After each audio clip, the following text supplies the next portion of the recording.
Special thanks to Imagina Communications, who are the leaders in advertising, promotions, web marketing, public relations for the Hispanic and general markets. Welcome to Latinos Who Thrive, the podcast that celebrates the stories and successes of incredible individuals within the Latino community. I'm your host, Victor Escalante, and I'm thrilled to embark on this empowering journey with you. In a world filled with diverse cultures and remarkable people, the Latino community has left an indelible mark on every aspect of society. From art and music to business and politics, Latinos have contributed their unique talents, resilience, and determination to shape the world we live in today. Latinos Who Thrive is a platform dedicated to showing the remarkable achievements, inspiring journeys, and unwavering spirit of Latinos who have thrived in various fields. Each episode will dive deep into the lives of extraordinary individuals, exploring their triumphs, challenges, and the lessons they've learned along the way. So if you're ready to be inspired, uplifted, and empowered by the stories of extraordinary Latinos, join us on this exciting journey. Latinos Who Thrive is here to remind us that success knows no boundaries, and when we embrace our roots, our dreams can soar to unimaginable heights. Today, we do a deep dive into finances and investments with certified financial planner Nestor Vargas with Green Mountain Planning, so let's get on with it. And now we have Nestor Vargas with us. Nestor, welcome to Latinos Who Thrive. Thank you, Victor. Thank you for having me. I'm excited to be here. Nestor, tell us where you're originally from and the through line to how you became a financial planner. Yeah, Victor, I was born in Colombia, South America, and I came to the States when I was 7 years old. I was born in Bogota, but I grew up in a small town called Villavicencio, where all the farming happens. And my kind of story with money is I think, very interesting. My parents were merchants in Colombia, and so when I was growing up there, my parents had money, right? There was a lot of money happening. This is the mid-'80s. There's a lot of money moving through Colombia. They owned a small bodega where they specialized in selling cosmetics, like beauty products to people. And they were doing really, really well. But as the economy turned south, they struggled. And so as a little kid, I saw them being in a really good, strong financial situation. And then because of a lack of planning, not have anything to show for after the economy really took a hit. So I came to the States when I was 7 years old. I left them behind and came to the United States and lived with my grandma and my aunt. And through that process, I had time to really think through what I saw happen. And as a little kid, just thinking back about that experience where I just remember my father waking up in the middle of the night, worried on how we were going to pay the bills and, waking everyone up. And I just remember, I still have that vivid just scenario in my mind. And I just remember saying, I don't want to ever feel like that, right? And so when I came to the States, I made a commitment that I was going to learn everything I could about personal finance, become a subject matter expert in that area.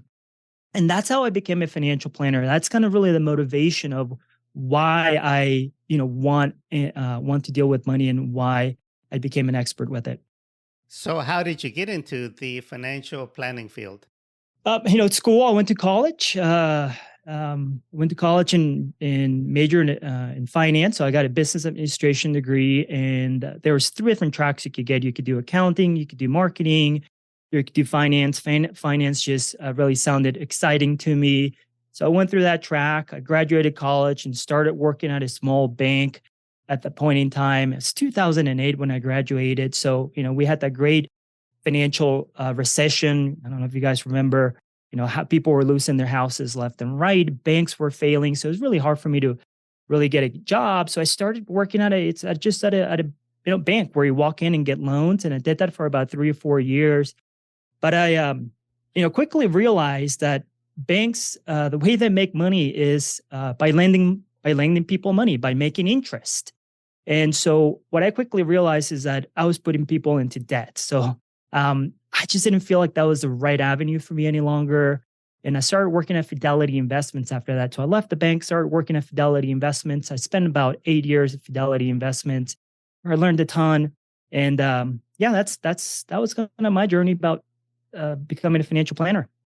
Now, you have been in this field long enough to have a good understanding and a good feel for, as a matter of fact, you become a subject matter expert as a certified financial planner.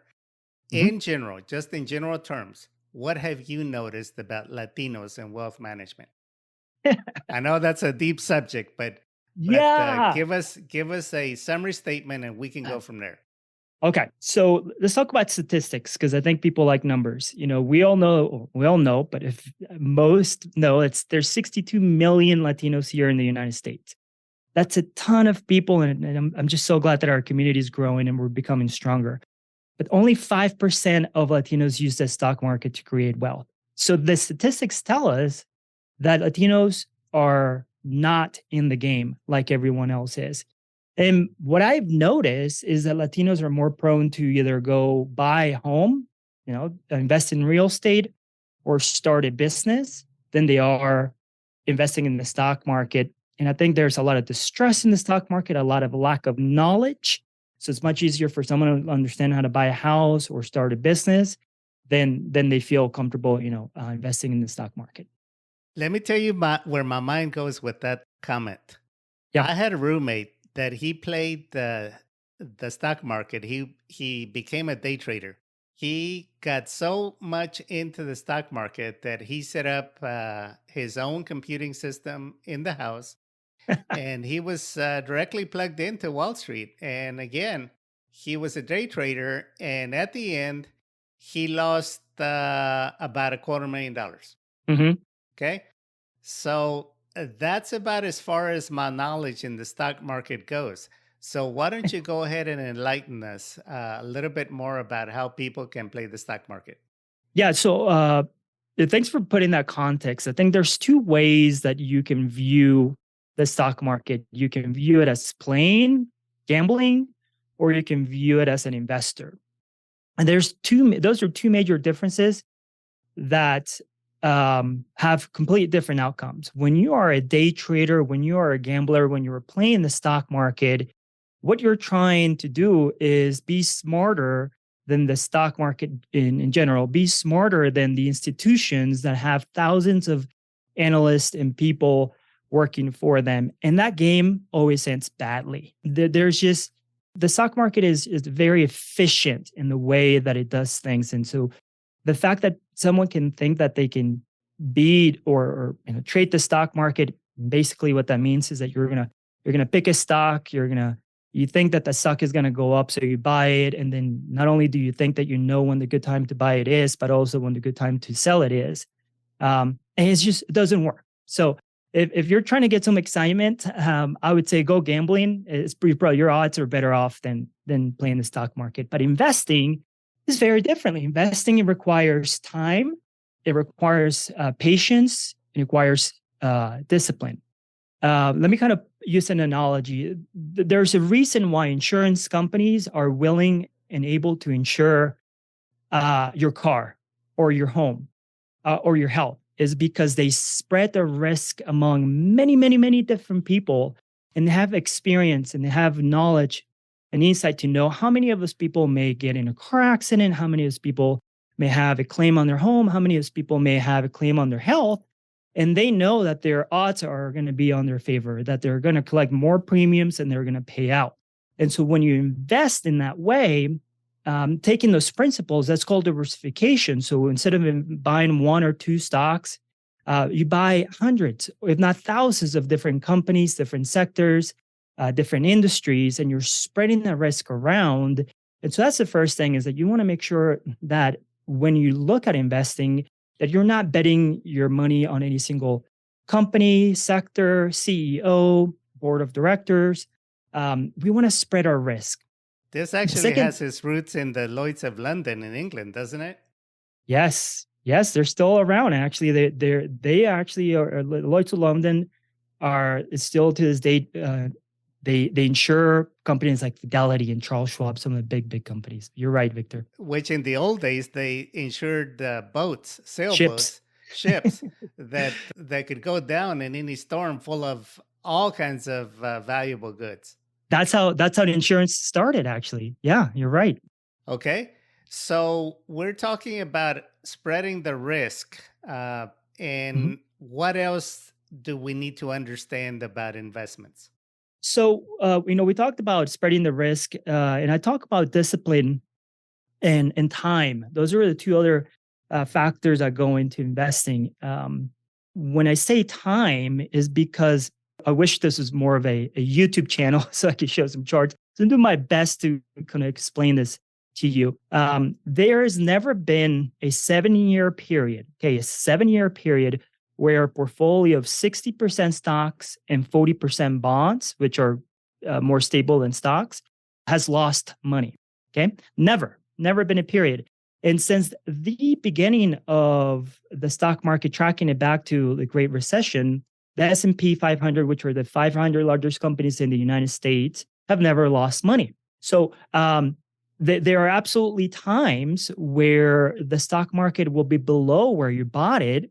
And that is because of how our economy works. Our economy goes into it's 3 cycles. You come out of a recession. So think about coming out of a 2007, 2008 recession, and the economy booms and it kind of stabilizes. So that's called mid cycles where things stabilize. And then we go into a recession. That's the third phase of the economic cycle.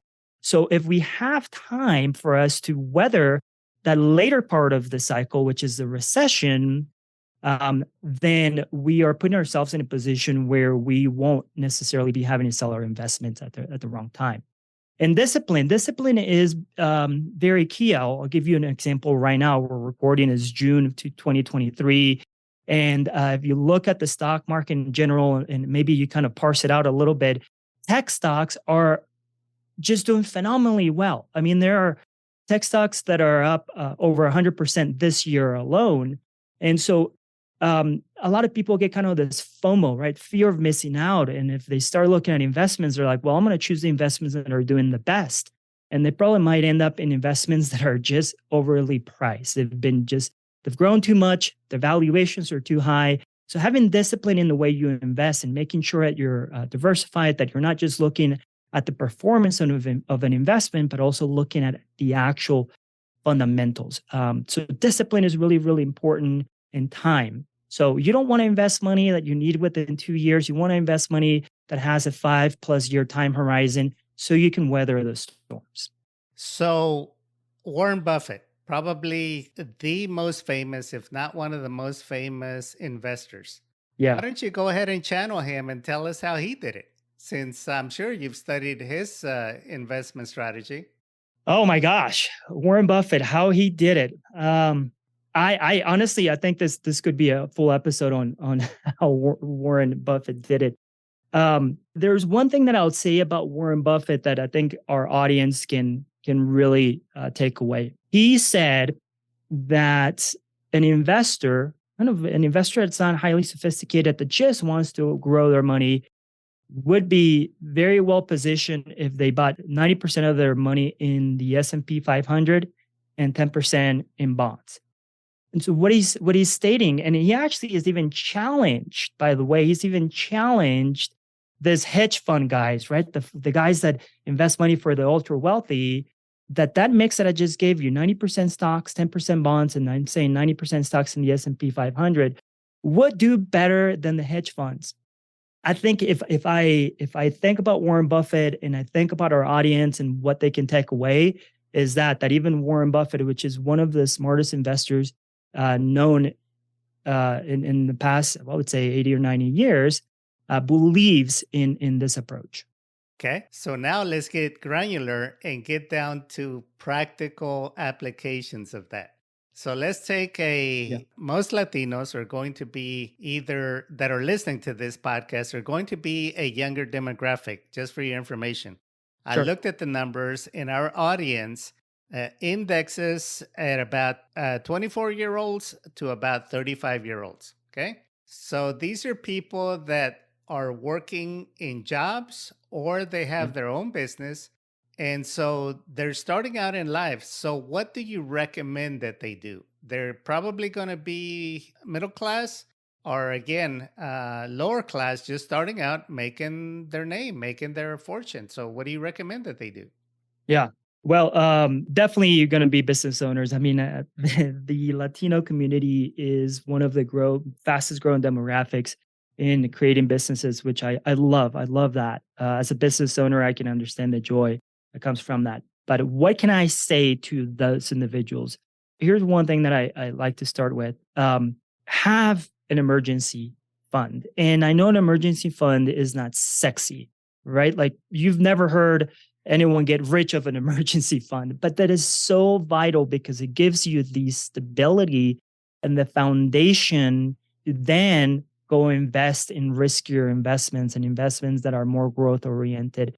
Because the last thing you want to do is say, well, you know what, I'm going to go ahead and start investing right now and not have an emergency fund. And what happens? You blow a tire, your kid gets sick, you have to pay medical bills, and now you're selling your investments at the wrong time. Maybe they're below what you bought them for. And now you get this bad taste in your mouth about investing. So definitely have the fundamental and emergency fund. The second thing is that I want the audience to know that technology has made investing very easy. It's made it accessible to everyone, including the person that's just starting out, who's starting out a business. And so you can actually go online and start investing with as little as $100. So if you are listening to this, maybe you have 2-3 months worth of your essential expenses. And when I talk about essential expenses, food, utilities, rent, things that you have to pay every month, 2 to 3 months of that saved, then now you can go into the stock market, and instead of playing the stock market like Victor, like your college buddy did, start investing. And the easiest ways to invest is invest in investments that allow you to own hundreds of companies, and those are called either mutual funds or ETFs. And that's just a really great way to get started in investing. Okay. According to one statistic that I read some time back, most people don't have $400 in disposable income. Yep. That's sad. The richest country in the world to have that kind of statistic. So I get the point that you need to have an emergency fund to be able to pay for expenses for 3 months Yeah. and not have to worry about how you're going to survive. And then once you have your survival budget, then you can start thinking about investing. Okay. Yeah. So, what other tips or advice can you give our listeners in order to build wealth? Okay. I love that. Thanks for putting that into perspective. I think that the best investment you can make in life is in yourself. So if you find yourself in a position where you can't save, then you have to ask yourself, what actions can I take to improve my financial situation? Is it going back to school? Is it as simple as maybe just reading a couple of books on the industry that you want to get in? Is it maybe you're reaching out to Victor and saying, Victor, like, here's my situation, and you've obviously been successful at what you want to do. How can I channel some of Victor's um, knowledge to get ahead? And so I think personal development is going to be key to get out of that position and be able to create wealth. Because I say this, like, I came to the States with 7 years old. I didn't speak English. I didn't, right? And most of our gente que está escuchando esto probably can relate. So if I did it, anyone can do it, right? It just requires the discipline and requires you being able to channel your future self and say, hey, where do I want to go? Who do I want to be? And this just reverse engineer that. And books and people and programs can really do a great job. So, Latinos come here, especially the immigrants, come here with nothing Yeah. other than the clothes on their back. And I've seen them here in Houston, maybe in your area too, build multi-million-dollar companies. That's Yeah. the exception. Most of them just go to work, find a job, and raise a family, and then that's the end of their life. Uh-huh. So you definitely have to have the mindset. You can build wealth and you can have it all, but you need a strategy. You need a plan. Mm-hmm. Years ago, this is before your time. I'm dating myself here, but I read a book by Vanita Van Caspel, and she said that the number one reason why people are either dead or dead broke at age 65, the age of retirement, according to the actuary tables, Mm-hmm. something like I want to say like over 90% of people are either dead or dead broke at age 65, the richest country in the world, because they didn't have a plan. Mm-hmm. They Yeah. just went through the motions of living, but that's not enough. You need a plan on the rich life and whatever that means or looks like to you. We're not talking about being misers, because that's another negative connotation that people have, in that you have to save every penny and you cannot enjoy the earnings of the fruits of your labor in the present, but you always have to be saving for the future. So talk to us about that. Victor, I think you're going down the path of something that has been really top of my mind over the past 3 years, and is really being aware that your subconscious, which is a part of your brain that is the most powerful side. Your conscious, it can only do so much for you, but your subconscious is constantly working. You have to channel that in. And there's a book called "Be Your Future Self" now by Ben Benjamin Hardy, an amazing author. For those who are listening to this and are interested in really being cognizant and wanting to think about it, a plan, that's a great book. It gives a lot of actionable items. Why don't you go Um, ahead and give us a summary of what the book entails? Because I've heard of the book, I've never read it, but so go ahead and tell our listeners yeah. what people can expect to get out of the book. Well, so here's where it all starts, Victor. One of the things that we need to understand as human beings is that personality is not permanent. It doesn't matter what people have told us or what you have seen in life. You can become whoever you want. You can change your personality to really mold yourself to be that new phase of your chapter, right? There's a book called "Personality is Impermanent" by Ben Hardy as well. But the future self methodology basically is that you take time to reflect and say, who do I want my future self to be? Right. For an example, for me, I want to make sure that I can semi-retire my wife so she can take care of my two little kids, so that the kids can have mom around like I did when I was a little kid. Um, and so I think about that future self, Nestor, and I think about how much money I need to make and where I want to be living, and then I'm taking action right now to live that life. So future self is really all about, and it's this very simple thing: stop living in today, stop allowing the TV or the radio to control you, because that's what advertising is. If you don't have a plan and you don't have a clear meta or goal, your goal becomes everything around you. And so that's what really a future self methodology is, Victor. Okay.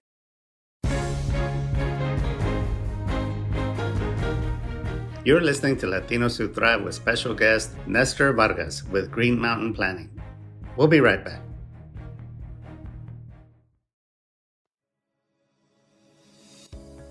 Are you looking to take your career to the next level? Do you want to stand out from the crowd and make a lasting impression? Then look no further. Introducing the ultimate game changer, the Escalante Public Speaking Mastery Course. In today's competitive world, effective communication is the key to success. Whether you're a seasoned professional or just starting out, the ability to speak confidently and persuasively is a game changer.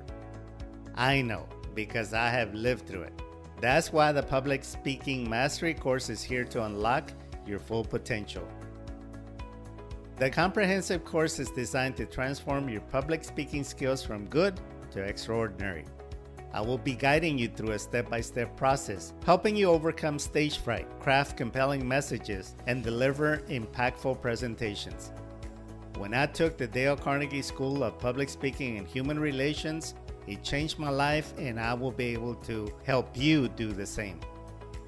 My career in journalism and training and development was built on having the skills to be able to communicate to a team or thousands. I hold nothing back. I will give you all my trade secrets and how you can thrive and crush it. Imagine walking into a boardroom and captivating your audience with your powerful presence. Picture yourself confidently leading meetings, delivering persuasive pitches, and commanding attention in every interaction. With a public speaking mastery course, you'll be equipped with the skills to excel in any professional situation. If you're ready to take the step and supercharge your career, enroll in the public speaking mastery course today. All the information and the cost is in the show notes. Don't let fear hold you back. Unlock your potential, elevate your career, and become a master of public speaking. Go to the show notes to register today to secure your spot in the next session of Public Speaking Mastery Course. Public Speaking Mastery Course, empowering professionals, transforming careers. Act now and make a lasting impression in every opportunity that comes your way. You will be glad you did, and you will thrive for the rest of your life.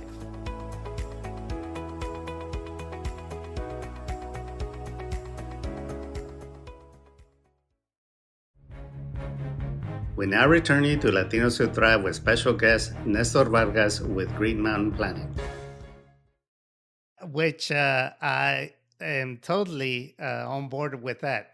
In that before you can become the person you want to be, you first have to imagine it.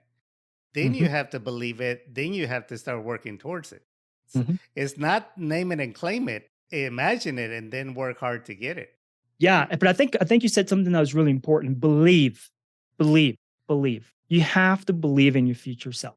You have to believe that you're going to get there, because that journey is going to be hard, right? It's going to be full of obstacles. But if you have that belief and you have that clarity and you journal and you write it down and you look at it every morning and you say, yes, this is where I'm headed, then you have that clarity and you have that passion and you have that discipline to continue to, work hard and make whatever you want out of yourself. I mean, we live in this country. That's one thing that we have going, that our people in Mexico who are still stuck in Mexico or Colombia or wherever don't, is we are in this country that is full of opportunities.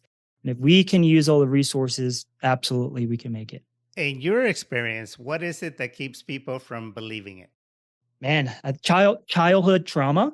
Yes. Victor, right? Negative associations to money, such as money is dirty, or the only people that have money are the crooks. Yeah. Or a parent, telling you you're not worth, and you're not worth anything. So we grew up and we grow up and we create memories, and those memories become our personality. And if we don't stop to think about how we see ourselves, then we really truly don't know how we view ourselves. And if we don't know how we view ourselves, then we can't change our personality. We can't change that mentality. So yeah, it's definitely childhood trauma and growing up that keeps us from believing and succeeding. In your case, you were exposed to childhood trauma associated with stability and money. Yeah. You channeled that trauma in order to never go through that again as an adult once you became of earning age. Other people would use that as an excuse. Yeah, Victor, you can either you can look at your past as a win, or you can look at your past as something that happened to you or for you. You choose. No one's going to choose that. You choose. And if you choose to be the victim, the mentality, to have that victim mentality, is like, oh, well, I don't speak English that well, so I can't really start a business, or, I don't know anything about investing, so I'm not going to invest. That's a victim mentality. That something happened to you. But what can you say is, what if you said, hey, I don't speak English that well, but what can I do to improve? What do I need to do to speak English a little bit better? That's something that happened for you, right? It happened for you. And so that mentality of, hey, stop thinking about something happened to me instead of saying something happened for me, changes the way you look at life. And it really puts you in a way where, you start moving away from that trauma, start moving away from that past. You reframe your past, which is really important. You got to reframe your past in order to move forward. Victor, I think you would agree. Okay. All right. Again, let's get down into practical terms. Okay. So you don't need a lot of money to get started. With something as little as $100 a month, you can buy mutual funds. Okay. Yeah. What Mhm. else can you do? In terms of growing wealth, Yes. Victor, So that you can have a nest egg that you can then start thinking about how to maximize the return on your investment and how to go to someone like you for financial planning, especially when you factor in taxes and an estate that is more complex that requires someone with your expertise. so you're saying, and I just want to make sure I understand your question, Victor. Your question is, what other steps can someone take besides investing to Yes. create their? Okay, yeah. So I'm going to answer this in the context of what I see a true, what a strong financial plan really requires. Okay. Um, and so, we've talked about investing, we talked about saving. That's really important. The other part that is really important, especially for your audience, which you said it tends to be a little younger, is that we have to protect our family, and we have to protect our niños, our niñas. We have to protect our esposas, esposos, and Latinos are they're not someone who typically buys life insurance. Um, I don't know if it's because they think that if they pass away, that the wife is going to go get another guy, and that guy's going to enjoy their money. But protection is really important, and so if you don't have enough wealth, then you have to ask yourself, well, what can I do right now to protect my spouse and my kids if I no longer can bring money to the table? And that's through life insurance. And I want to make sure that the audience knows is that 9 times out of 10 or 99% of the time, buying term life insurance is the way to go. So don't get all sold on this fancy stuff that is being sold to our people. Term life insurance is the way to go. I'll give you guys an example. I am 38 years old. I have $2 million policy to my name that costs me $100 a month to pay. Not very expensive, right? So definitely making sure we take care of our kids and our family while we're creating that wealth is really, really important. I want to pick your brains here because you bring up a very important topic for Latinos in buying insurance. What I'm seeing in the marketplace right now is a lot of companies that are starting to recruit a lot of Latinos Mm-hmm. to sell life insurance. Okay, Yeah. and uh, and I've been a licensed insurance agent. I Mm-hmm. used to be. I'm dating myself here, but I used to be a licensed agent with Merrill Lynch. Mm-hmm. And so you and I know that their life insurance agents are not responsible to do a fiduciary process in making sure that you are properly insured and not loaded with excessive insurance, the wrong plan for you that is going to benefit the agent to make a good commission, but not necessarily looking out for your best interest. So, why don't you go ahead and talk to us about that and why buying insurance from someone as yourself would be a better decision than just anyone that from your cousin that is now in the insurance business and selling insurance, because the practice is churn them and burn them, Yeah. recruit as many people as you can and sell all their friends and family, and then once they peter out, recruit some more fresh blood. So why don't you go ahead and talk to us about that? Yeah, Victor, thanks for clarifying that. So I think the main point that I want the audience to understand here is that there are many ways individuals can act in the finance space. So you can either be an insurance agent, you can be a stockbroker, and then you can be a fiduciary. And an insurance agent and a stockbroker has one duty, and their duty is to really to make money for either the insurance company they work for or the broker they work for. In fact, if a broker were to say, hey, you should go buy this other product that is not part of the suite that the broker they work for actually sells, they can be fired. That's called selling away, right? Which is crazy. They can get fired for telling someone to go buy something that's better for them. So when you're working with someone, having the ability to work with a fiduciary is really key. Now, the word fiduciary gets thrown out a lot. There is no regulatory body that actually says, yes, you can call yourself a fiduciary or not. So that makes it really difficult. The only way that you'll know if you're working with a true fiduciary is if they actually are willing to sign a fiduciary oath when they're dealing with you.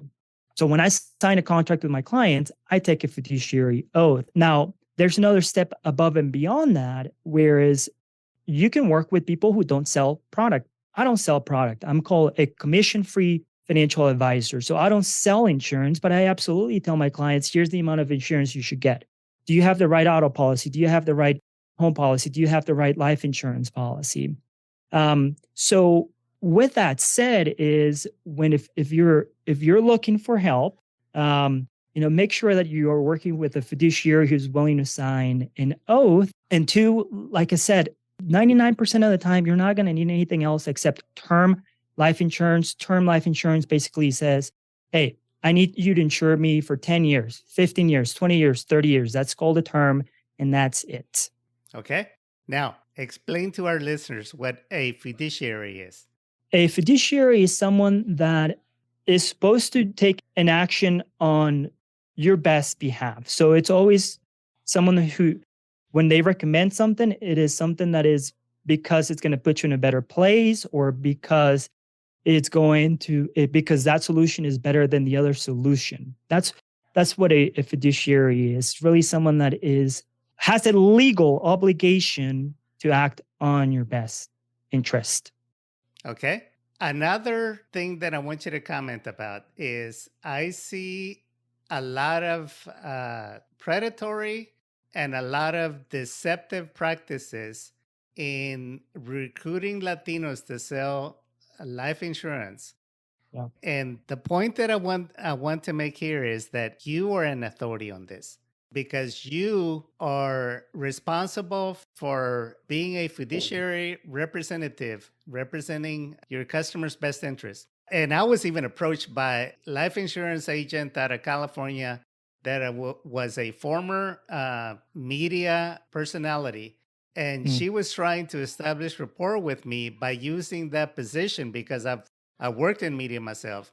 Right. And of course, I could see right through it. She just expected that she was going to recruit me to sell for her and create pyramid scheme here to recruit other people, because there's a lot of that is happening in the insurance industry. Yeah. I saw it first with the A.L. Williams organization, that eventually they were sold to one of the main brands that are now in the insurance business.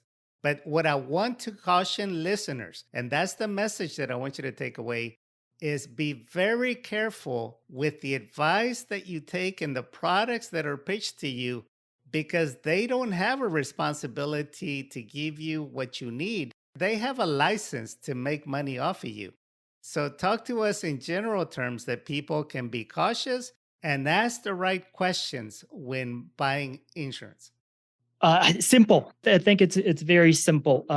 Look, an insurance agent cannot be a fiduciary. It's impossible. Their position as an agent to the insurance company does not allow them to be a fiduciary. So you already need to know that you're going into that transaction without the ability to have that fiduciary oath.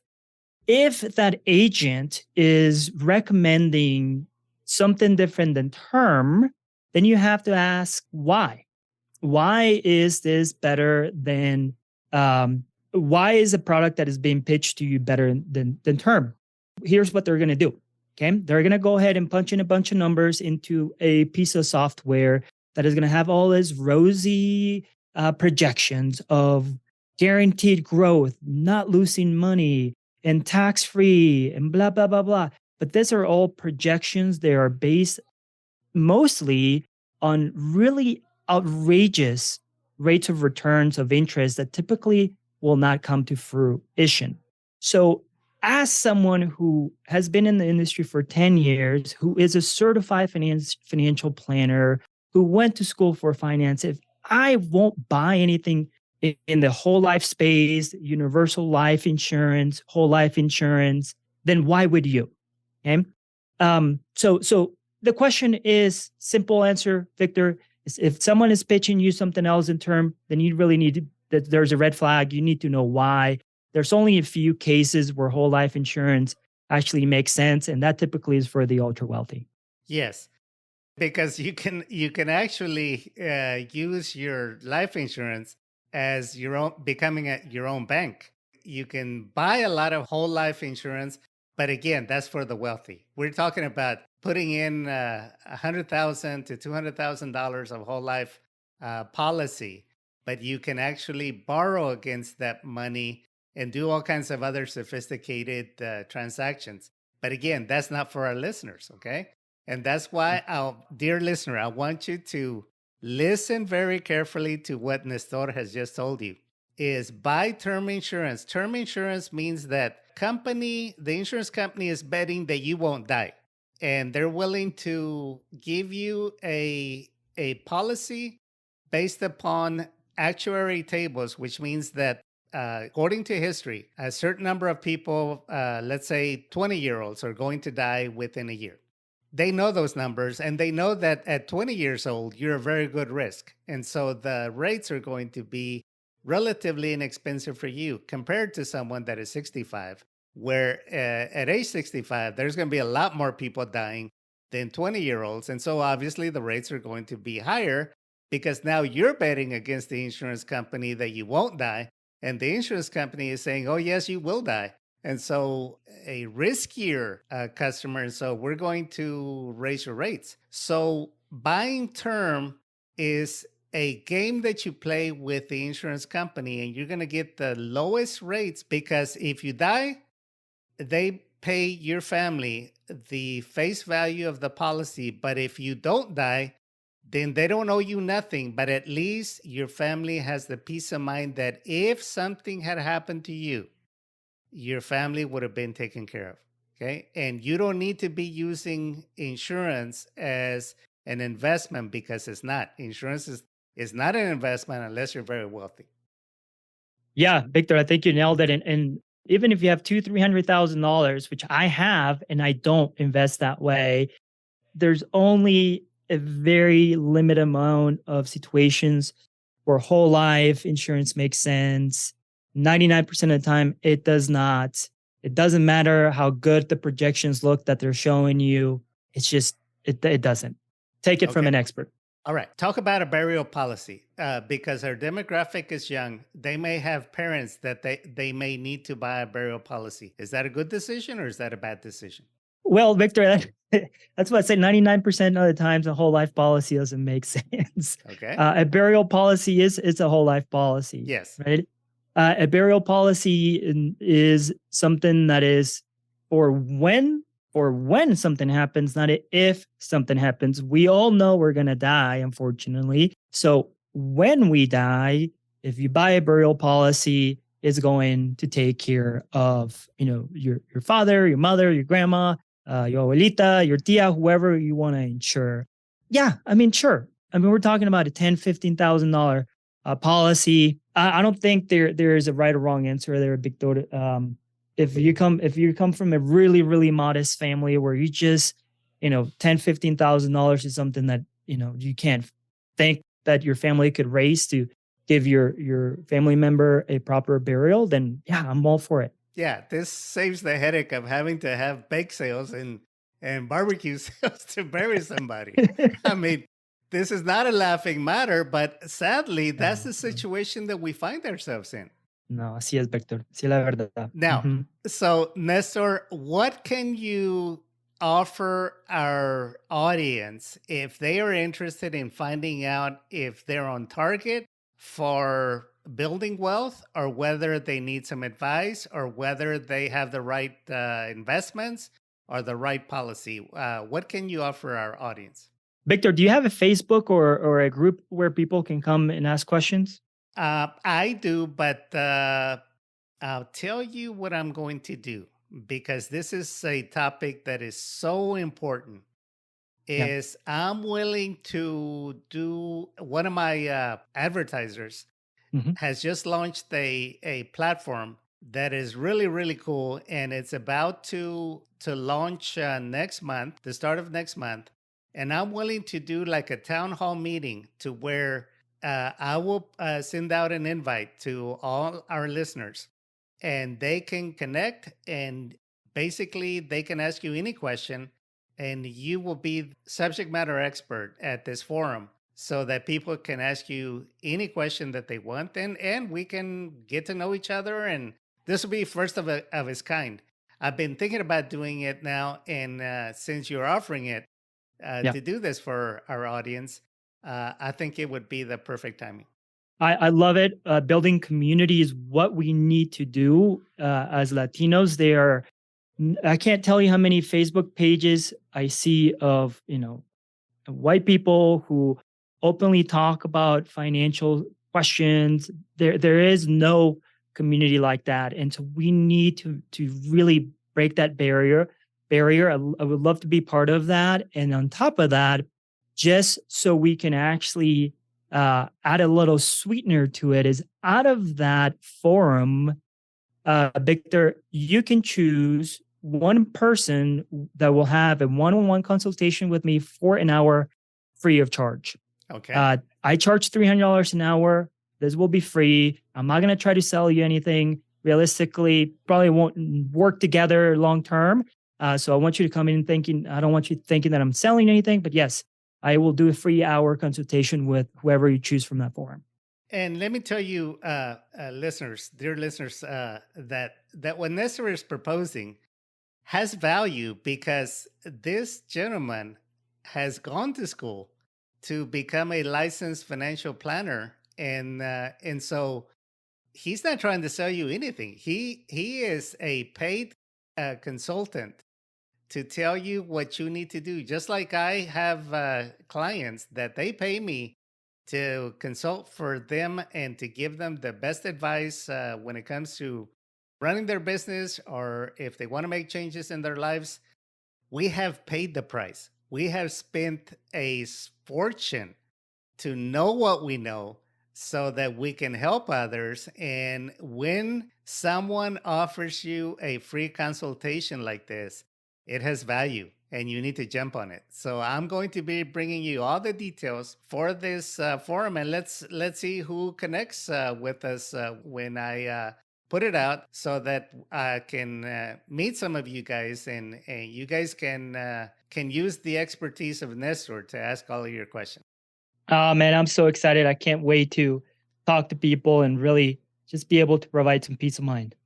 Good deal. Well, Nestor, you have to come back another time because we have barely touched the surface of such an important topic for Latinos. Is wealth building in America, the richest country in the world, where by age 65, most people are dead or dead broke.